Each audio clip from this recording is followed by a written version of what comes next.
নমস্কাৰ আপোনালোক সকলোকে পুনৰবাৰ টিকে মাইণ্ডৰ অন্য এটা ৰাতিপুৱাৰ ধামাকাদাৰ খবৰলৈ স্বাগতম জনাইছো। অন্য দিনৰ দৰে আজিও আপোনালোকৰ কাৰণে দিনটোৰ কেইবাটাও গুৰুত্বপূৰ্ণ খবৰ লৈ আহিছো। ভিডিঅ'টো প্ৰথমৰ পৰা শেষলৈকে চাই থাকিব। আজি খবৰ বহুকেইটা আছে, বহুকেইটা ভাল খবৰ আছে আপোনালোকৰ কাৰণে, তো প্ৰথমৰ পৰা শেষলৈকে চাব।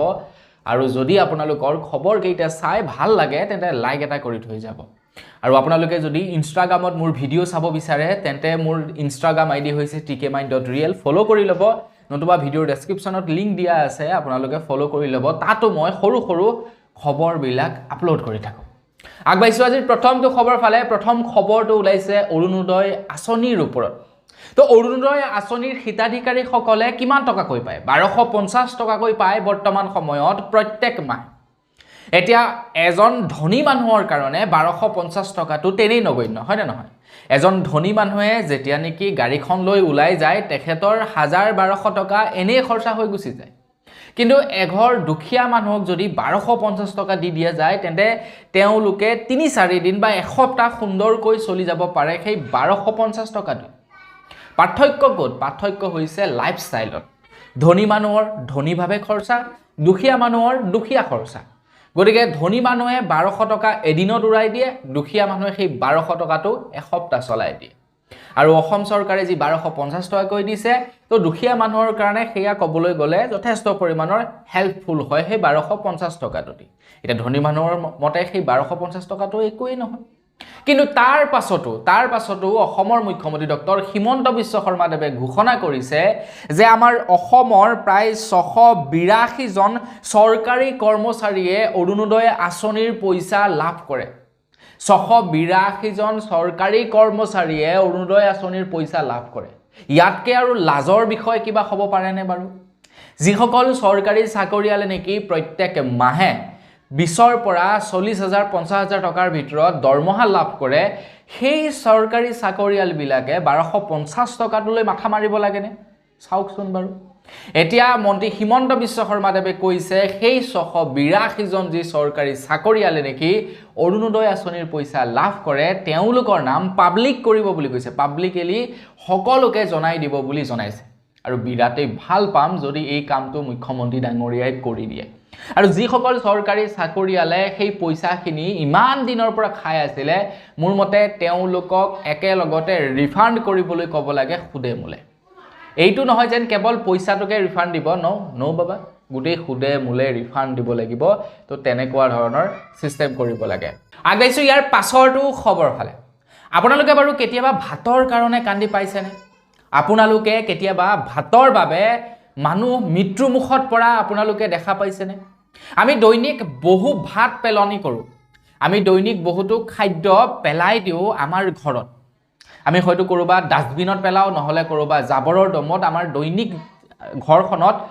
মানে যিবিলাক থাকি গুচি যায় সেইবিলাক পেলাই দিওঁ। ৰাতিৰ ভাত আমি ৰাতিপুৱালৈ নাখাওঁ, ৰাতিৰ চব্জি আমি ৰাতিপুৱালৈ নাখাওঁ। মানুহৰ থালিত ঢেৰ ভাত থাকি গুচি যায়। ভাত যদি ইমানটো দিয়ে, চব্জি বেয়া লাগিছে বুলি তাৰ আধাটো ভাত পেলাই থৈ যায়, ভাতৰ কাঁহীতে পেলাই হাতখন ধুই দিয়ে। হোটেল ৰেষ্টুৰেণ্টত যেতিয়া নেকি খাবলৈ যাওঁ তেতিয়া আমি আধা খাই আধা পেলাই থৈ গুচি আহোঁ। কিন্তু আপোনালোকে বাৰু জানেনে প্ৰত্যেক দিনে আমাৰ পৃথিৱীত কিমানজন ব্যক্তিয়ে ভাতৰ অভাৱত মৃত্যুক সাৱটি ল'ব লগা হয়? আপোনালোকে শুনিলে আচৰিত হ'ব। প্ৰত্যেক দিনে আমাৰ গোটেই পৃথিৱীখনত প্ৰায় 25,000 লোকৰ মৃত্যু হয় ভাতৰ অভাৱত। আৰু তাৰে ভিতৰত প্ৰায় 10,000 হৈছে শিশু। কেৱল খোৱাৰ অভাৱত, খাদ্যৰ অভাৱত তেওঁলোকে প্ৰত্যেক দিনে মৃত্যুক সাৱটি ল'ব লগা হয়।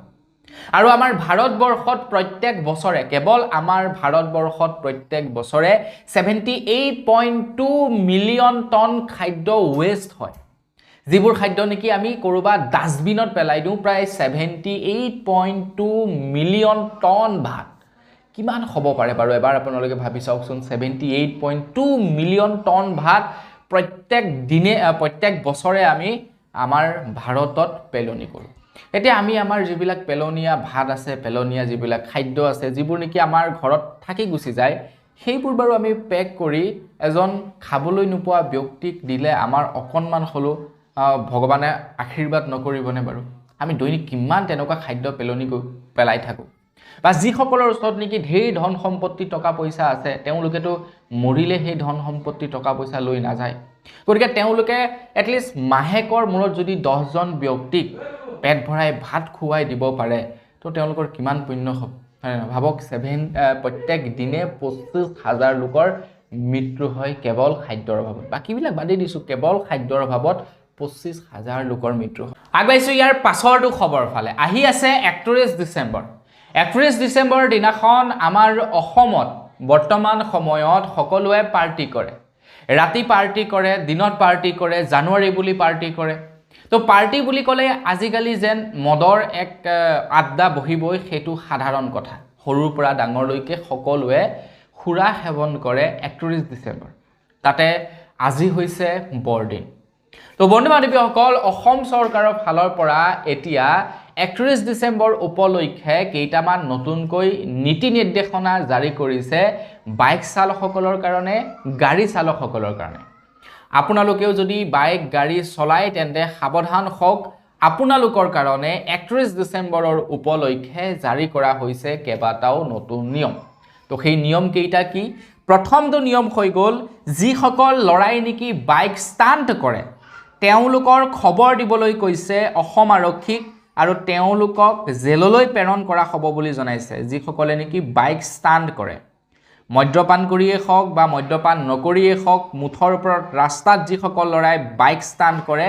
তেওঁলোক বিপদত পৰিব গতিকে সাৱধান বাইক ষ্টাণ্ট কৰা লৰাসকল আমি সচৰাচৰ দেখা পাই থাকোঁ যিবিলাক মানে লৰাক বৰ্তমান সময়ত ঘৰৰ মানুহে বাইক ক্ৰয় কৰি দিছে সৰু সৰু লৰাক তো সিহঁতে ইমানেই অতিপাত স্পীডত চলায় নিজেতো মৰিবই কোনোবা দিনা লগতে 10জনক মাৰি থৈ যাব ইমানেই স্পীডত বাইক চলায় গতিকে তেনেকুৱা লৰাবিলাকৰ খবৰ যদি আপোনালোকে প্ৰশাসনক দিব পাৰে তেন্তে সেই লৰাজন বা সেই বাইক চলোৱা ব্যক্তিজনক এৰেষ্ট কৰা হ'ব আৰু এনেকুৱা আজিকালি মোৰ মতে প্ৰত্যেক থানাৰ নাম্বাৰ জাৰি কৰি দিব লাগে যাতে সেই থানাৰ নাম্বাৰত হোৱাটছআপৰ জৰিয়তে ফটো প্ৰেৰণ কৰিব পৰা যায় সেইদিনাখন আমাৰ টাউনত মানে আমাৰ বজাৰত দেখা পালোঁ এখন ৰাজস্থানৰ গাড়ী হয় যিখন গাড়ীয়ে নেকি আপোনাৰ মেইন যিটো তিনিআলি আছে তিনিআলিৰ মাজতে ৰখাই থৈ দিছে ইমান অভদ্ৰ যিখন গাড়ীৰ কাৰণে ভিৰ লাগি গৈছে কেইবাখনো গাড়ী জাম হৈ গৈছে হৰণ মাৰিছে সিগনেল দিছে না বাবা তেওঁলোকে একদম টাৰ্নিঙৰ মাজতে ৰখাই থৈ দিছে তো এনেকুৱা গাড়ীবিলাকৰ ফটো যাতে ক্লিক কৰি প্ৰশাসনক দিব পৰা যায় আৰু প্ৰশাসনে যাতে তেওঁলোকৰ ওপৰত চালান লগাব পাৰে তো তেনেকুৱা হোৱাটছআপ নাম্বাৰ মোৰ মতে জাৰি কৰিব লাগে দ্বিতীয়টো নিয়ম হৈছে এতিয়া 2চকীয়া 4চকীয়া সকলো বাহনৰে কাগজ পত্ৰ চেকিং কৰা হ'ব বুলি জনাইছে আমাৰ অসমত হয়তো আপোনালোকে জানে বৰ্তমান সময়ত বাইকৰ কাগজ পত্ৰ চেকিং কৰিব নোৱাৰে কেৱল হেলমেট চেকিং কৰিব পাৰে হেলমেট যদি থাকে তেন্তে আপোনালোকে বাচি যাব কাগজ পত্ৰ নাথাকিলেও চলি যায় কিন্তু 31 ডিচেম্বৰৰ উপলক্ষে এতিয়া বাইকে হওক বা গাড়ীয়ে হওক সকলোৰে চেকিং চলিব বুলি জনাইছে গতিকে সাৱধান 31 ডিচেম্বৰৰ সময়ছোৱাত যেহেতু আপুনি মদ্যপান কৰি যাবও পাৰে সেইবাবে আপোনালোকৰ চেকিং চলোৱা হ'ব আগবাইছোঁ ইয়াৰ পাছৰটো মানিবলগীয়া নিয়মৰ ফালে প্ৰথমটো নিয়ম হৈছে ইয়াৰ পাছৰ নিয়মটো হৈছে মাদক দ্ৰব্য সেৱন কৰি গাড়ী চলাব নোৱাৰিব ৰাতি নিশা 10 বজাৰ পাছৰে পৰা ঠায়ে ঠায়ে গুৱাহাটী মহানগৰীকে ধৰি অসমৰ বিভিন্ন স্থানত চেকিং চলিব যে আপোনালোকে মদ খাই গাড়ীখন চলাইছে নেকি বা আপোনালোকৰ লাইসেন্স আছে নে নাই তো সেইবিলাক মানে ব্ৰেথ এনালাইজাৰ দি আপোনালোকৰ চেক কৰা হ'ব আপোনালোকে মদ খাই গাড়ী চলাইছে নেকি আৰু মদ খাইনো কিয় চলাব লাগে মদ খাই গাড়ীখন চলালে গৈ কৰবাত খুন্দা মাৰিলে নিজৰো লোকচান আনৰো লোকচান তাতকে ভাল খাও ঘৰতে বহি খাও মানা কৰা নাই খাবৰ কাৰণে খাবলৈ কৈছে ঘৰতে বহি খাবলৈ কৈছে তো মদ খাই মুঠতে কেৱল গাড়ী মটৰ চলাবলৈ মানা কৰিছে আপোনালোকতো খাবলৈ মানা কৰা নাই গতিকে হেতু মানি দিয়কচোন নহয় জানো মদ খোৱাৰ লগে লগে এজন মানুহ মাতাল হৈ যায় কোনফালে কি কৰিছে কি নাই কৰা সেইবিলাক ধৰিব নোৱাৰে তেনেকুৱা অৱস্থাত কাজিয়া পছাল হয় মাৰপিট হয় তো সেইবিলাকতকে ভাল ঘৰতে বহক আৰামছে খাওক বস বিন্দাস কোনো টেনচন নাই তো যিসকলে নেকি গাড়ী মটৰ চলাই 31 ডিচেম্বৰৰ সময়ছোৱাত এই নিয়ম কেইটা পালন কৰিব বুলি আশা থাকিল আগবাইছোঁ ইয়াৰ পাছৰটো খবৰ ফালে ইয়াৰ পাছৰ খবৰটো ওলাইছে অল্লু অৰ্জুনৰ ওপৰত অল্লু অৰ্জুন হয়তো এতিয়া পুনৰবাৰ এৰেষ্ট হ'ব পাৰে অল্লু অৰ্জুনে পুষ্পা 2 ফিল্মখনত যিবোৰ নেকি চৰিত্ৰ ৰূপায়ণ কৰিছে তো সেই চৰিত্ৰসমূহ কিছু ভাল পোৱা নাই কংগ্ৰেছৰ তৰফৰ পৰা তো কংগ্ৰেছ পাৰ্টিয়ে কিছু চৰিত্ৰ ভাল পোৱা নাই যেনে তেওঁলোকে এটা বেয়া পোৱা আপত্তিজনক চৰিত্ৰ হৈ গ'ল পুষ্পা 2 মুভিখনত প্ৰশাসনক বিৰাটেই অপমান কৰা হৈছে প্ৰশাসনক একেবাৰে নিম্নগামী চৰিত্ৰৰ দেখুওৱা হৈছে য'ত নেকি ঘুষ দিয়ে প্ৰশাসনক য'ত নেকি প্ৰশাসনৰ ওপৰত মুটি দিয়ে তেনেকুৱা ঢেৰ চৰিত্ৰ দেখুওৱা হৈছে পুষ্পা 2 মুভিখনক তো সেইবিলাক আপত্তিজনক যিবিলাক নেকি ছবি আছে সেই আপত্তিমূলক ছবিবিলাকক লৈ এতিয়া পুষ্পা 2 মুভিৰ অল্লু অৰ্জুনৰ ওপৰত পুষ্পা 2ৰ এক্টৰ অল্লু অৰ্জুনৰ ওপৰত এফআইআৰ ৰুজু কৰা হৈছে বুলি জনাইছে কংগ্ৰেছৰ তৰফৰ পৰা আমাৰ অসম প্ৰদেশ কংগ্ৰেছ নহয় নেশ্যনেল পাৰ্টি কংগ্ৰেছৰ তৰফৰ পৰা তো জাৰি কৰা হৈছে এফআইআৰ এতিয়া অল্লু অৰ্জুনৰ ওপৰত এফআইআৰ দাখিল কৰিনো কি হ'ব অলৰেডি অল্লু অৰ্জুনৰ ওপৰত এবাৰ এফআইআৰ দাখিল কৰি গ'ল তেখেত এবাৰ জেলত থাকি আহিছে তো তেখেতৰ যিদিনাখন নেকি প্ৰথম স্ক্ৰিনিং আছিলে সেইদিনাখন অল্লু অৰ্জুনক লগ কৰিবলৈ আহোঁতে এগৰাকী মহিলাৰ মৃত্যু হয় তো সেই মহিলাগৰাকীৰ ফেমিলিক 25 লাখ টকাৰ সাহায্য দিছে অল্লু অৰ্জুনৰ টিমৰ তৰফৰ পৰা এতিয়া পুনৰবাৰ তেখেতৰ ওপৰত অল্লু অৰ্জুনৰ ওপৰত এফআইআৰ ৰুজু কৰা হৈছে তো মোৰ মতে যিটো মেনেজমেণ্ট টিম আছে প্ৰডিউচাৰ আছে ডাইৰেক্টৰ আছে তেওঁলোকৰ ওপৰত এফআইআৰ ৰুজু কৰক তেখেত এজন হৈছে অভিনেতা গতিকে ডাইৰেক্টৰ বা প্ৰডিউচাৰে যেনেকৈ ধৰণৰ ক'ব এক্টৰজনেতো সেইমতেই কৰিব তেখেতে আৰু তেখেতৰ নিজৰ মতেতো কৰিব নোৱাৰে আৰু তেখেতৰ সেইটোৱে এটা বিজনেছ যিহেতু তো তেওঁলোকেতো ডাইৰেক্টৰ প্ৰডিউচাৰৰ লগত কাজিয়া পচাল কৰিব নোৱাৰে গতিকে এক্টৰজনৰ ওপৰত মোৰ মতে এফআইআৰ দিয়াতকৈ বেছি ভাল হ'লহেঁতেন যদিহে ডাইৰেক্টৰ বা প্ৰডিউচাৰজনৰ ওপৰত এফআইআৰ ৰুজু কৰিলেহেঁতেন আগবাঢ়িছোঁ ইয়াৰ পাছৰটো খবৰ ফালে ইয়াৰ পাছৰ খবৰটো ওলাইছে গাঁওবুঢ়াসকলৰ ওপৰত তো বৰ্তমান সময়ত আমাৰ অসমৰ বিভিন্ন গাঁওবুঢ়াৰ ওচৰলৈ যেতিয়া নেকি আপোনালোকে বিভিন্ন প্ৰমাণপত্ৰ আনিবলৈ যায় তেতিয়া আপোনালোকৰ পৰা 50 টকাৰ পৰা ধৰি 100 টকা পৰ্যন্ত গাঁওবুঢ়াৰ প্ৰমাণপত্ৰৰ বাবদ তেওঁলোকে পইচা সংগ্ৰহ কৰে সেইটো কোনো অবৈধ নহয় সেইটো সম্পূৰ্ণ বৈধ হেতু পইচাটো আপোনালোকে দিবই লাগিব প্ৰমাণপত্ৰখনৰ বিনিময়ত হেতুত আপোনালোকে একো আপত্তি দৰ্শাব নোৱাৰে কিন্তু আপত্তি দৰ্শাব পাৰিব আপোনালোকে 1 জানুৱাৰীৰ পৰা অসমৰ মুখ্যমন্ত্ৰী ডক্টৰ হিমন্ত বিশ্ব শৰ্মাদেৱে কৈছে 1 জানুৱাৰীৰ পৰা হয়তো যিসকল গাঁওবুঢ়া আছে তো তেওঁলোকক সেই প্ৰমাণপত্ৰৰ বদলি চৰকাৰৰ ফালৰ পৰা হয়তো চাগে পইচা প্ৰদান কৰিব যাৰ বাবে কোনো প্ৰমাণপত্ৰ দিয়াৰ সময়ত তেওঁলোকে পইচা সংগ্ৰহ কৰিব নোৱাৰিব বুলি জনাইছে এতিয়ালৈকে পাৰিব এতিয়া আপোনালোকে যদি তেখেতৰ ওপৰত আপত্তি কৰে যে তেখেতে কিয় পইচা ল'ব সেইটো আপোনাৰ মূৰ্খামি বা আপোনাৰ ভুল হ'ব কাৰণ তেখেতে সেই পইচাটো ল'ব সেইটো সম্পূৰ্ণ বৈধ প্ৰক্ৰিয়া কিন্তু 1 তাৰিখৰ পাছৰ পৰা ল'ব নোৱাৰিব বুলি জনাইছে 1 তাৰিখৰ পাছৰ পৰা চাহ খৰচৰ বাবদ বা ডকুমেণ্ট দিয়াৰ বাবদ আপোনালোকৰ পৰা পইচা সংগ্ৰহ কৰিব নোৱাৰিব এই সময়ছোৱাত পাৰিব 1 তাৰিখৰ পাছত নোৱাৰিব সেইটো আকৌ মনত ৰাখিব আগবাঢ়িছোঁ ইয়াৰ পাছৰটো খবৰ ফালে ইয়াৰ পাছৰ খবৰটো ওলাইছে পঞ্চম শ্ৰেণীত যিসকল ল'ৰা ছোৱালীয়ে পঢ়ি আছে আৰু যিসকলে অষ্টম শ্ৰেণীত পঢ়ি আছে তেওঁলোকৰ কাৰণে অসম চৰকাৰৰ ফালৰ পৰা এটা নিৰ্দেশনা প্ৰদান কৰিছে অসমৰ প্ৰত্যেকখন বিদ্যালয়ৰ প্ৰধান শিক্ষকলৈ এতিয়া অসম চৰকাৰে জনাইছে এতিয়াৰে পৰা যদিহে পঞ্চম শ্ৰেণীৰ ছাত্ৰ ছাত্ৰীয়ে ফেল কৰে তেন্তে তেখেতলোকক পাছ কৰাই দিব নোৱাৰিব বিদ্যালয়ৰ পৰা বা অষ্টম শ্ৰেণীত পঢ়ি থকা ছাত্ৰ ছাত্ৰীয়ে যদি কিবা কাৰণত ফেল কৰে তেন্তে তেওঁলোকক পাছ কৰাই দিব নোৱাৰিব বিদ্যালয়ৰ পৰা এতিয়াৰে পৰা নতুনকৈ নিয়ম বনাইছে যে যিসকল ল'ৰা ছোৱালীয়ে নেকি পঞ্চম আৰু অষ্টম শ্ৰেণীত ফেল কৰিব তো তেওঁলোকক পুনৰ পৰীক্ষা অনুষ্ঠিত কৰোৱা হ'ব তেওঁলোকৰ বাবে 2 মাহৰ ভিতৰত তেওঁলোকৰ বাবে পুনৰ পৰীক্ষা অনুষ্ঠিত কৰোৱা হ'ব আৰু সেই পৰীক্ষাত তেওঁলোকে পাছ কৰিব লাগিব পাছ কৰিলেহে তেওঁলোকে গৈ পিনি বেলেগ এটা ক্লাছলৈ উঠিব পাৰিব পঞ্চম সকলে 6ত অষ্টম সকলে নৱম শ্ৰেণীলৈ যাব পাৰিব মানে পাছ কৰাই দিয়া সিস্টেম আৰু নাথাকিব আগবাঢ়িছোঁ ইয়াৰ পাছৰটো খবৰ ফালে ইয়াৰ পাছৰ খবৰটো ওলাইছে গুৱাহাটী মহানগৰীৰ যিবিলাক নেকি বাৰ আছে যিবিলাক নেকি ওয়াইন শ্বপ আছে সেইবিলাকৰ কাৰণে এতিয়া নতুনকৈ হয়তো কিবা নিয়ম প্ৰস্তুত কৰিব অসম চৰকাৰৰ ফালৰ পৰা অসমৰ মুখ্যমন্ত্ৰী ডক্টৰ হিমন্ত বিশ্ব শৰ্মাদেৱে জনাইছে যেতিয়া নেকি এখন বাৰ বা এখন ওয়াইন শ্বপক লাইসেন্স প্ৰদান কৰা হয় তেতিয়া তেওঁলোকক নিয়ম বান্ধি দিয়া যায় যে তোমালোকে ইমানটা বজাৰলৈকেহে তোমালোকৰ বাৰখন বা তোমালোকৰ ওয়াইন শ্বপখন খুলি ৰাখিব পাৰিবা কিন্তু অসমৰ মুখ্যমন্ত্ৰী ডক্টৰ হিমন্ত বিশ্ব শৰ্মাদেৱে জনাইছে যে এতিয়াৰে পৰা সেই সময়টো হালসলনি কৰা হ'ব বুলি জনাইছে প্ৰত্যেক দিনাই প্ৰত্যেক সময়তে সেই নিয়ম একে নাথাকিব সাপোজ ধৰি লওক 31 ডিসেম্বৰৰ দিনাখনৰ বাবে সময় হয়তো বেলেগ হ'ব বিহুৰ দিনাখনৰ বাবে হয়তো সময় বেলেগ হ'ব মানে প্ৰত্যেকটো অকেজন বা প্ৰত্যেকটো উৎসৱৰ বাবে সময় এতিয়া সলনি কৰিব বুলি জনাইছে আৰু তাৰ লগতে কৈছে এতিয়াৰে পৰা গুৱাহাটী মহানগৰীৰ যিমানবিলাক ওয়াইন শ্বপ আছে বিশেষকৈ বাৰবিলাকত এতিয়া চুকা নজৰ ৰাখিব প্ৰশাসনৰ তৰফৰ পৰা বাৰবিলাকত চুকা নজৰ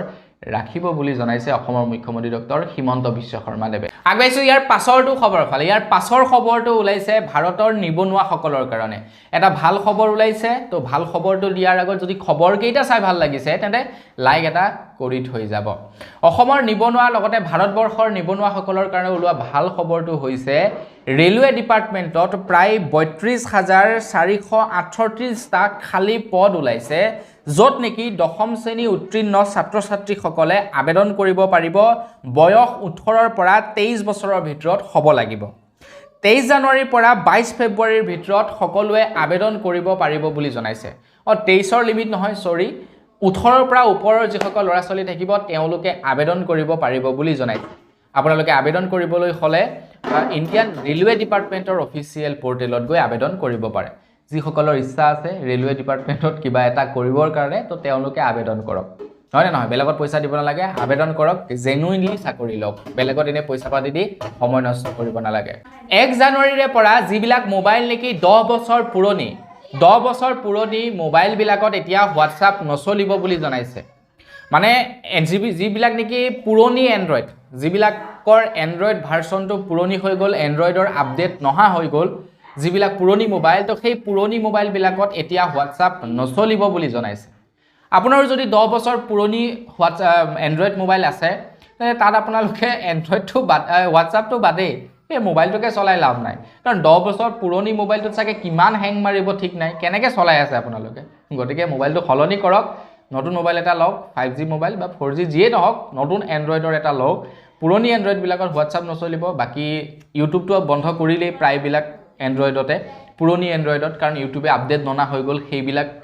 এন্ড্ৰইডৰ কাৰণে গতিকে এটা নতুন এন্ড্ৰইড লোৱাৰ প্ৰয়োজনীয়তা আছে আপোনালোকৰ যিবিলাকে চলাই আছে তেওঁলোকে সলনি কৰিবলৈ হ'ল আগবাইছো ইয়াৰ পাছৰটো খবৰ ফালে ইয়াৰ পাছৰ খবৰটো ওলাইছে স্পীড ব্ৰেকাৰৰ ওপৰত বৰ্তমান সময়ত আপোনালোকে চাবচোন য'তে ত'তে স্পীড ব্ৰেকাৰ থাকে য'তে ত'তে স্পীড ব্ৰেকাৰ থকাটো ডাঙৰ কথা নহয় আটাইতকৈ ডাঙৰ কথাটো হৈ গ'ল যে স্পীড ব্ৰেকাৰ যে আছে তাৰ ইণ্ডিকেট নথকা ৰাতিৰ আন্ধাৰত স্পীড ব্ৰেকাৰে যথেষ্ট মানুহৰ ক্ষয়ক্ষতি কৰে চাবচোন আপোনালোকে ৰাতিটো বাদেই দিলো দিনতে যথেষ্ট ক্ষয়ক্ষতি কৰে স্পীড ব্ৰেকাৰে কাৰণ কোড স্পীড ব্ৰেকাৰ আছে কোড নাই সেইটো সম্পূৰ্ণ ইণ্ডিকেট দিব লাগে এটা ইণ্ডিকেশন দিব লাগে যে এই ডখত স্পীড ব্ৰেকাৰ আছে অকনমান লাহে কৈ যোৱা কিন্তু না কোনো ইণ্ডিকেটৰ নাথাকে কিন্তু তাৰ পাছতো এতিয়া অসম চৰকাৰে কৈছে প্ৰতি 1 কিলোমিটাৰ মূৰে মূৰে খেনু এতিয়া স্পীড ব্ৰেকাৰ দিব তো মোৰ মতে স্পীড ব্ৰেকাৰ যদি হয় অত্যাধিক এক্সিডেন্ট হ'ব আপোনালোকে হয় নে নহয় একবাৰ ভাবি চাব কাৰণ স্পীডত যাব স্পীডত গৈ স্পীড ব্ৰেকাৰ নেদেখিব জাপ মাৰিব বিশেষকৈ বাইক বিলাকৰ কথা কৈছো চেছ পৰি মাথা চাটা ফালিব যদি গাড়ীত যায় গাড়ী সব বৰবাদ গাড়ীৰ কি হ'ব ঠিক নাই গতিকে স্পীড ব্ৰেকাৰ বিলাক দিলেও মোৰ মতে ইণ্ডিকেট কৰি দিব লাগে যে এই ডখত স্পীড ব্ৰেকাৰ আছে বিশেষকৈ গাঁৱলীয়া ৰাজপথৰ স্পীড ব্ৰেকাৰ বিলাকত আগবাইছো ইয়াৰ পাছৰটো খবৰ ফালে ইয়াৰ পাছৰ খবৰটো ওলাইছে মেঘালয়ৰ CMJ বিশ্ববিদ্যালয়ৰ পৰা মেঘালয়ৰ CMJ বিশ্ববিদ্যালয়ৰ ওপৰত এটা অভিযোগ আহিছিলে যে তেওঁলোকে পইচাৰ বিনিময়ত ডিগ্ৰী প্ৰদান কৰে আৰু যাৰ বাবে নেকি ইডিয়ে ৰেট মাৰিছিলে মেঘালয়ৰ CMJ বিশ্ববিদ্যালয়ৰ আচাৰ্য চন্দ্ৰমোহন ঝাৰৰ গৃহত আৰু য'ত নেকি উদ্ধাৰ হৈছে প্ৰায় 20,670খন ভুৱা মানপত্ৰ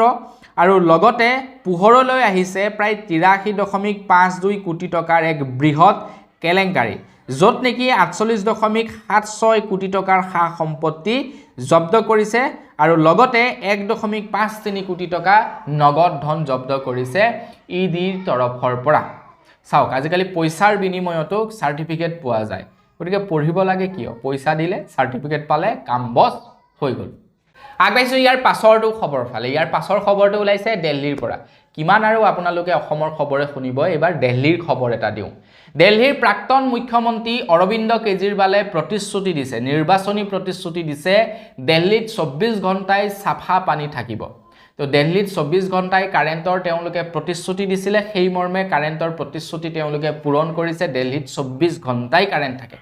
কাৰেণ্টৰ বিল সম্পূৰ্ণ ৰেহাই কৰিব বুলি কৈছিলে, কাৰেণ্টৰ বিলো ৰেহাই কৰিছে, সম্পূৰ্ণ খোৱা পানী ফ্ৰী কৰিব বুলি কৈছে, পানী ফ্ৰী কৰি দিছে, মহল্লা ক্লিনিকৰ জৰিয়তে ঔষধ ফ্ৰী কৰি দিয়াৰ ব্যৱস্থা কৰিছে, চিকিৎসা ফ্ৰী কৰিছে, শিক্ষা ফ্ৰী কৰিছে। মানে মানুহ এজন সৰ্বসাধাৰণ মানুহক যিকেইটা বস্তু বিনামূলীয়াকৈ লাগে সেই গোটেই বস্তুকেইটা বিনামূলীয়াকৈ দি দিছে। এইবাৰ কৈছে যে 24 ঘণ্টাই বিশুদ্ধ খোৱা পানীৰ ফেচিলিটি থাকিব। কাৰোবাৰ মন গ'ল পানী দৰকাৰ হ'ল, টেপ খুলিলে পানী পালে। এই ফেচিলিটি কৰিব এতিয়া দিল্লী মহানগৰীত। আগবাঢ়িছোঁ ইয়াৰ পাছৰটো খবৰ ফালে। অসমৰ বিভিন্ন হস্পিটেলত 1 তাৰিখৰ পৰা ধৰি 31 ডিচেম্বৰৰ পৰা ধৰি 15 জানুৱাৰীলৈকে 15 জানুৱাৰী পৰ্যন্ত ৰাতি এতিয়াৰে পৰা প্ৰশাসনৰ মানুহ থাকিব বুলি জনাইছে। 31 ডিচেম্বৰৰ পৰা 15 জানুৱাৰীলৈকে প্ৰশাসনৰ ব্যক্তি থাকিব। কাৰণ 31ৰ পৰা 15 তাৰিখ পৰ্যন্ত এক্সিডেণ্ট হোৱাৰ চান্সেছ থাকে। আৰু এক্সিডেণ্টত মানে কি হয় আপোনাৰ মানে মানুহেতো মদ খাই মেলি গৈ পিনি কেতিয়াবা এক্সিডেণ্ট হয় বা বিভিন্ন বা যিয়ে নহওক আৰু বাকী যি কাৰণতেই নহওক এক্সিডেণ্ট হ'ল, এক্সিডেণ্ট হোৱাৰ পাছত কিবা কাৰণত যদি পেচেণ্টজনৰ কিবা হয় তেতিয়া লগত যোৱা মানুহবিলাকে ডক্টৰক মাৰপিট কৰে, তেনেকুৱা ধৰণৰ ঘটনা সংঘটিত হয় বুলি জনাইছে। আমাৰ ইয়াতে আকৌ সেইবিলাক কাৰণত ডক্টৰৰ লগত বেয়া বিহেভ নকৰে। ডক্টৰবিলাকে বেয়া বিহেভ কৰে কাৰণেহে পেচেণ্টে বেয়া বিহেভ কৰে। মোৰ মতে পেচেণ্টে বেয়া বিহেভ কেতিয়াও নকৰে। প্ৰথমে যেতিয়া নেকি ডক্টৰবিলাকে বেয়া বিহেভ কৰে তেতিয়াহে কৰে। আৰু আপোনালোকে যিমানবিলাক ভিডিঅ' ভাইৰেল হয় সেইবিলাক দেখা পাব, প্ৰত্যেকটোতে ডক্টৰ বা তাতে কাম কৰি থকা ব্যক্তিসকলে প্ৰথমে বেয়া বিহেভ কৰে মানুহৰ লগত, তাৰ পাছতহে পেচেণ্টৰ লগত থকা মানুহবিলাকে সেই মানুহবিলাকৰ লগত বেয়া বিহেভ কৰে। গতিকে প্ৰথমে মোৰ মতে প্ৰশাসনে সেই নাৰ্ছ বা ডক্টৰবিলাকৰ বিহেভিয়াৰটো চাব লাগে, তাৰ পাছতহে যিজন পেচেণ্ট যাব, পেচেণ্টজনে যদি কিবা একশ্যন লয় তো তেখেতলোকৰ ওপৰত একশ্যন ল'ব লাগে। এতিয়া মন্ত্ৰী হিমন্ত বিশ্ব শৰ্মাদেৱে কৈছে যে এতিয়া 31 তাৰিখৰ পৰা 15 তাৰিখ পৰ্যন্ত প্ৰত্যেকখন হস্পিটেলতে ৰাতি হ'লে মানে নিশাৰ ভাগত এতিয়াৰে পৰা প্ৰশাসনৰ ব্যক্তি থাকিব। যদি কোনোবাই বোলে হাই হুলস্থুল কৰে লগে লগে নি জেলত ভৰাই থ'বগে। আগবাঢ়িছোঁ ইয়াৰ পাছৰটো খবৰ ফালে। যোৱাকালি কংগ্ৰেছ পাৰ্টিৰ তৰফৰ পৰা গোটেই ভাৰতবৰ্ষতেই তেওঁলোকে মৌন গণসমদল উলিয়াইছিলে। ইয়াৰ একমাত্ৰ কাৰণ হৈছে অমিত শ্বাহক তেখেতৰ গৃহমন্ত্ৰী পদৰ পৰা বৰ্খাস্ত কৰিবৰ কাৰণে। তেখেতে সদনত আজিৰ পৰা কেইদিনমান পূৰ্বে B.R. আম্বেদকাৰক অসন্মান কৰিছিলে আৰু যাৰ বাবে তেখেতৰ পদৰ পৰা বৰ্খাস্ত কৰিবৰ কাৰণে এতিয়া কংগ্ৰেছ পাৰ্টিয়ে ভাৰতৰ বিভিন্ন স্থানত গণসমদল উলিয়াইছিল। এতিয়া আমাৰ অসমতো সেই গণসমদল উলিয়াইছিলে, কিন্তু আৰক্ষীয়ে তেওঁলোকক অনুমতি প্ৰদান নকৰিলে সেই গণসমদল উলিয়াবৰ কাৰণে। কিন্তু তাৰ বিপৰীতে আকৌ বোলে খবৰ শুনা পাইছোঁ যে বিজেপি পাৰ্টিক তেনেকুৱা ধৰণৰ পদযাত্ৰা বা সমদল কৰিবৰ কাৰণে তেওঁলোকক মানে নিৰ্দেশনা দিয়া হৈছে। এতিয়া নিৰ্দেশনাটো আহে ক'ৰ পৰা, প্ৰশাসনৰ ফালৰ পৰা নে ওপৰৰ পৰা, সেইটো লক্ষণীয় বিষয়। পাইছোঁ একেবাৰে শেষৰটো খবৰ ফালে। একেবাৰে শেষৰ খবৰটো ওলাইছে নগৰবেৰাৰ ভখুৰাদিয়া গাঁও পঞ্চায়তৰ পৰা। তো খবৰ ওলাইছে সেই গাঁও পঞ্চায়তত এখন গাঁও বিশেষ সভা আয়োজিত কৰা হৈছিলে, যিখন সভাৰ পৰা যিজন নেকি সচিব আহিছিলে সেই সচিবজন পলাই পত্তং দিবলৈ বাধ্য হ'ল, কিয়নো অৰুণোদয় আঁচনিৰ নামত 500-1000 টকা তেওঁলোকে সংগ্ৰহ কৰিছিলে বুলি খবৰ ওলাইছিলে। তাৰ পাছত ৰাইজ উত্তপ্ত হৈ পৰিলে। আজিকালিতো মোবাইলটো আছেই আৰু ভিডিঅ' ৰেকৰ্ডিঙৰ ব্যৱস্থাটো। তাৰ পাছত যিজন নেকি গাঁও সভাৰ সচিব আহিছিলে তেখেত পলাই পত্তং দিবলৈ বাধ্য হ'ল। চাওক, অৰুণোদয় আঁচনিৰ নামত বেমেজালি এতিয়াও হৈ আছে। সেইবিলাকে নিউজ নাচাই নেকি চাগে, এইকেইদিন ইমান নিউজত দেখা পাই আছে সেইবিলাক কেলেংকাৰী হৈ আছে, তাৰ পাছতো তেওঁলোকে হাম কটা নাই। তো বন্ধু বান্ধৱীসকল, বছ আজিৰ ভিডিঅ' জনাবলগীয়া খবৰ ইমানকেইটাই আছিলে। খবৰকেইটা জানি কেনেকুৱা লাগিলে কমেণ্ট কৰি জনাব। যদি ভাল লাগিলে